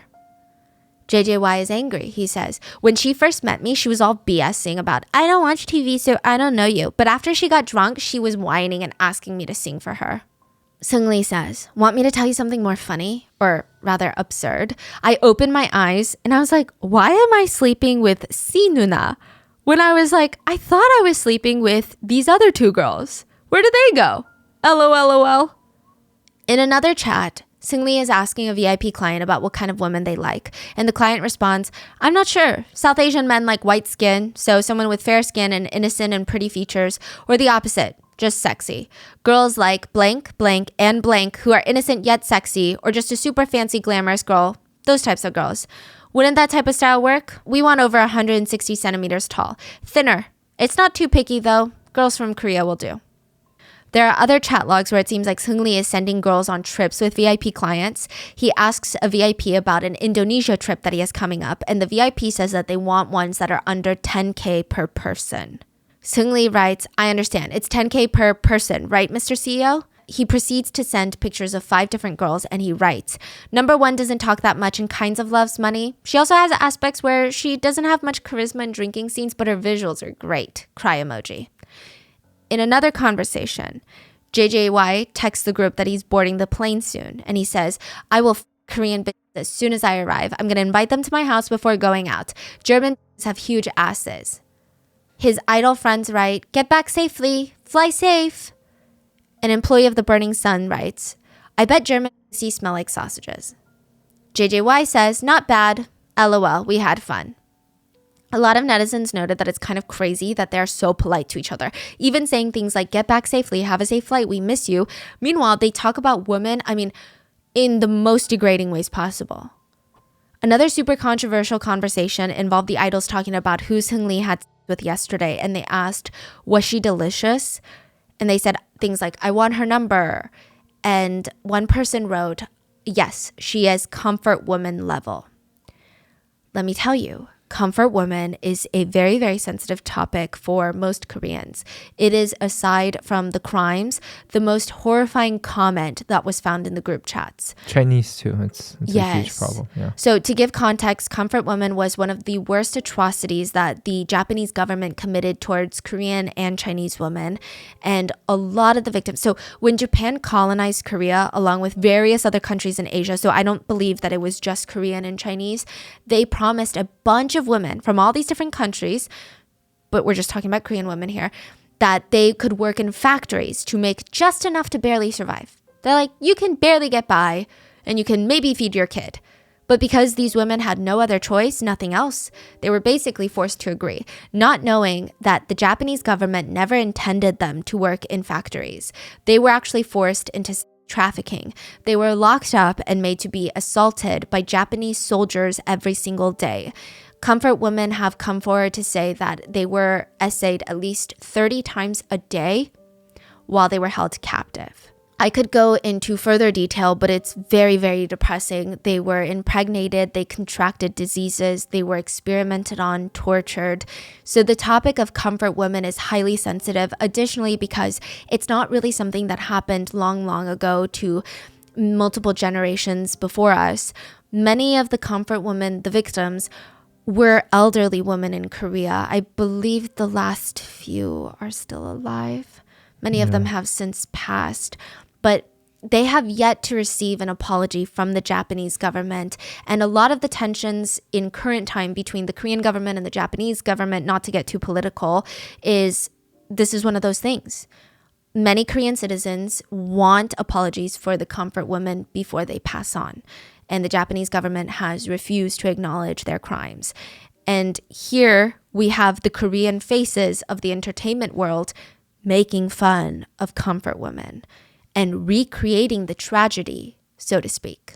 I mean, even if we take out the literal crimes committed in the group chats, even just the way they talk about women, while they have a predominantly female audience as idols, is despicable. It's filled with crude, emotionally violent, disgusting comments and jokes. And side note about the messages being released, some people hate the tech employee for not turning in the text sooner. They state that if it were them, they would have turned it in sooner. And that could be 1,000% true, especially as a woman. I'm like, yeah, maybe I would have turned it in sooner. Few things to note. Police corruption is really bad anywhere, and in Korea it's the same.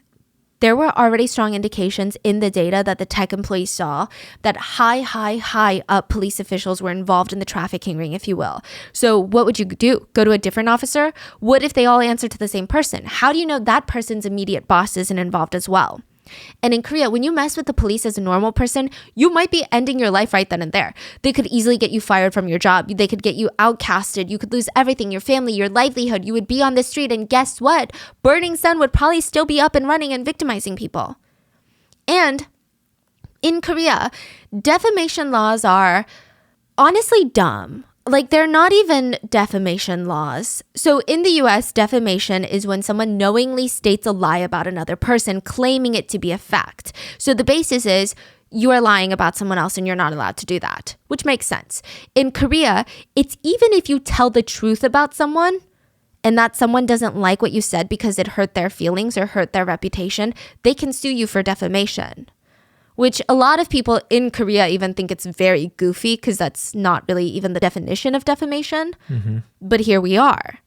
This employee could have been sued to the point of having nothing but the clothes on his back because they're not even dealing with one celebrity or one rich business owner. They're dealing with a whole roster of them, all cozy with politicians and police. What chance does this tech employee stand? Yeah. And even if they went through all of that, the Burning Sun could still be up and running. So I don't know if I would sit here and say, oh my gosh, well, that person is messed up. I do think it is frustrating that they sat on the information for 3 years while people continue to be victimized. But I think that there's so much cultural, societal nuance that goes into a decision like that. And I think that we could technically all sit here and be like, I could never do that. But I don't know. I guess we don't really know. It's like, how powerful are these people? All of these people combined. And who can he go to? Like, really, you don't know. It seems like all the people in charge are in on this. And technically, he committed a very big crime by keeping the data. Yeah. So he broke the law as well. Now, I will say that when he finally did turn in the evidence after the whistleblower Kim, so he saw that and he was like, I think, along with all the other anonymous women that were coming out, he was like, I think this is the time that people would actually listen and not think that these are fake. He was very smart. He hired an attorney who was also very smart.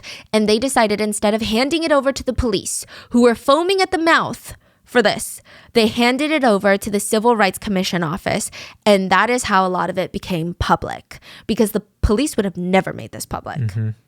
Which again, I don't know, maybe he could have done that 3 years ago, maybe it wouldn't have worked. All we know is, it's out now.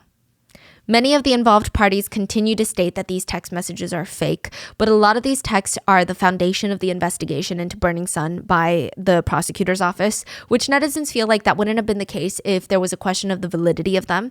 And the CEO of the Burning Sun even said, if Seungli's Kakao messages from 3 years ago are a crime, aren't all Korean men criminals? Insinuating that all these jokes about sex work and women and all of that is just how men talk. Wow. Which is the most absurd thing to say ever, but it also does kind of confirm the validity of the chat logs. But to cover our bases, it is alleged for now that these are the real messages between the involved parties. But naturally, netizens had visceral reactions to the released alleged messages. A lot of fans were devastated that they supported someone like this. There were even chat logs that described how JJY and 4 of his friends took turns on a victim who was drugged. They joked about how she woke up saying she doesn't even remember anything other than having a drink with them. They also talked about how they thought it was so funny they had gang essayed her while taking pictures. And then the next morning, JJY went to a fan sign. So, I mean, it's crazy he had the nerve to look his predominantly female fans in the eyes while smiling at them when he had just done one of the worst things that you could do to a woman the night before. The SMPA, the Seoul Metropolitan Police Academy, officially take over the case early 2019. Media is all over this case. Netizens want to know who's involved, how much they knew, and they wanted all of them to go down. The shares of the Burning Sun were split like this. 42% owned by the hotel, 8% owned by the hotel's chairman, 20% owned by Taiwanese businesswoman Lin Samo, 20% owned by Yuri Holdings, which was allegedly set up by Seungri, implying that he has potentially 20% interest in the club. But Yuri Holdings was also technically run by his friend, Yoo In-seok. Yoo In-seok is also married to a famous actress by the name of Park Han-byul. Remember I was telling you about her? Mm-hmm.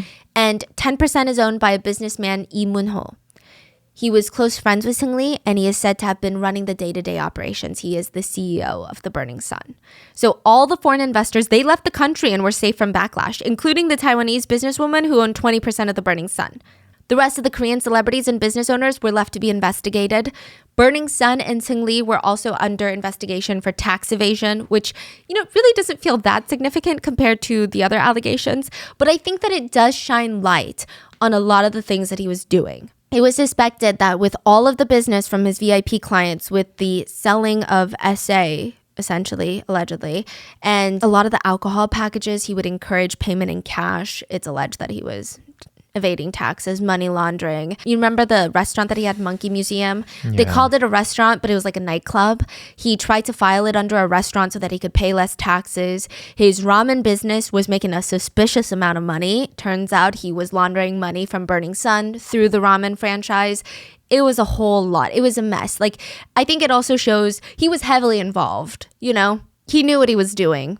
So while everybody is being investigated, Seungri announces his retirement from the entertainment industry. And it's a very off-putting statement. He's basically like, I think it's a good idea to retire at this point. I decided to retire because the issue has caused so much social controversy and I've been criticized and hated by the public for the past month and a half.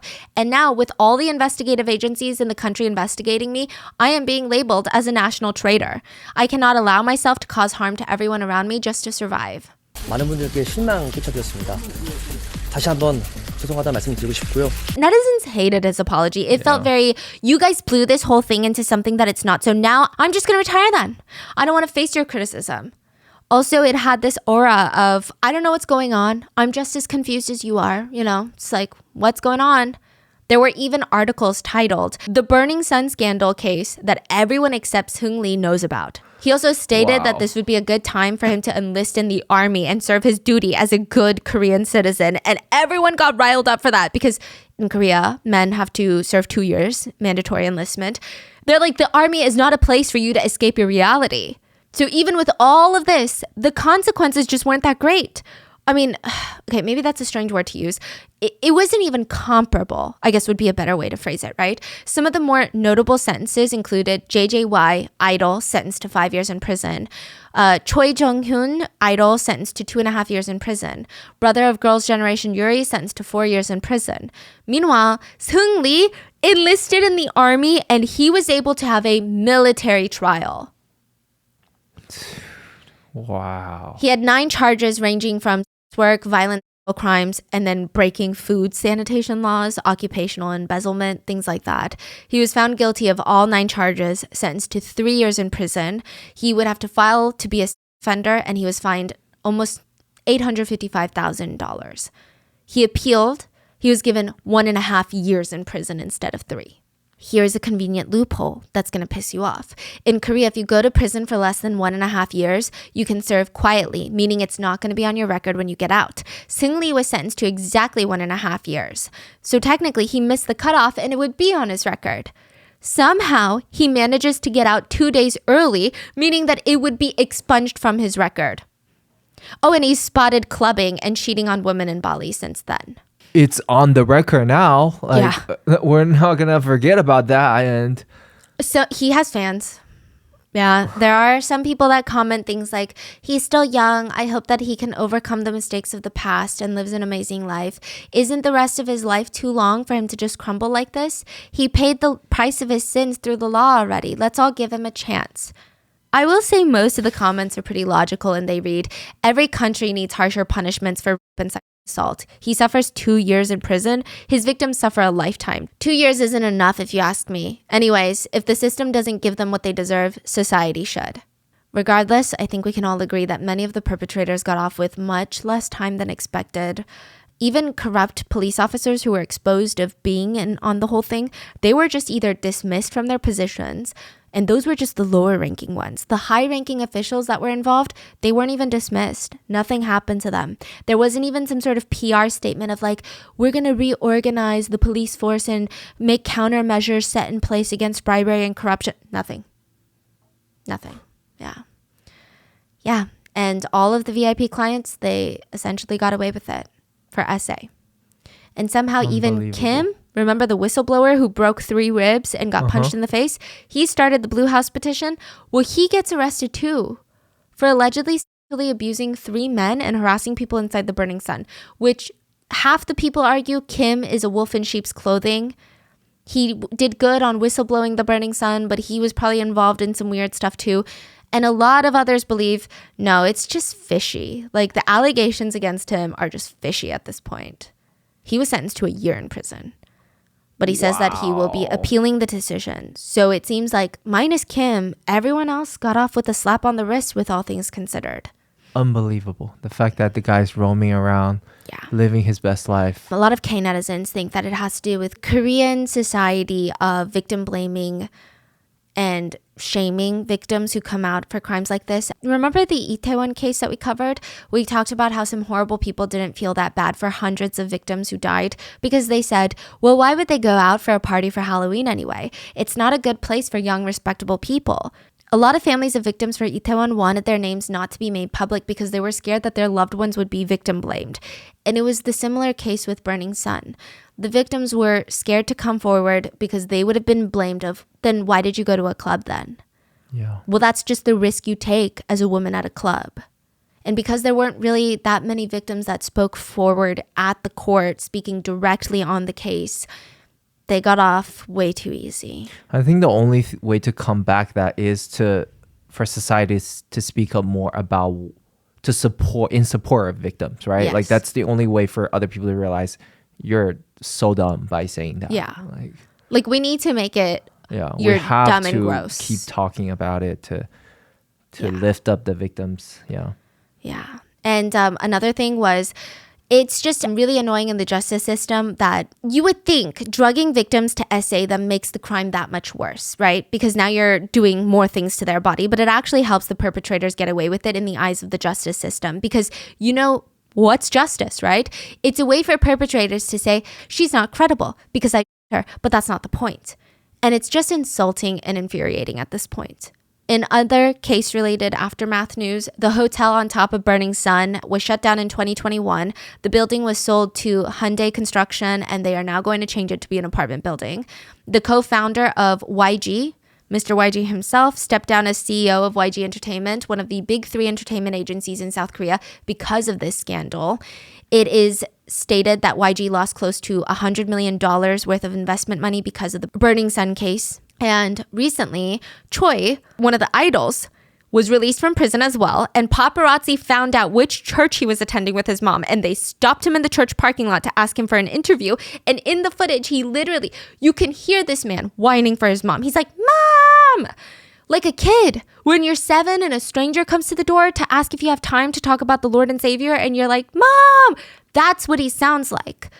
His mom walks up and starts clucking away like some crazy mother hen. She states, he wants to live in faith now. What do you want, paparazzi? Why are you making a big deal out of nothing? Do you want to get punished by God? 엄마, 기자분들이 오셨는데 막 인터뷰 하시네?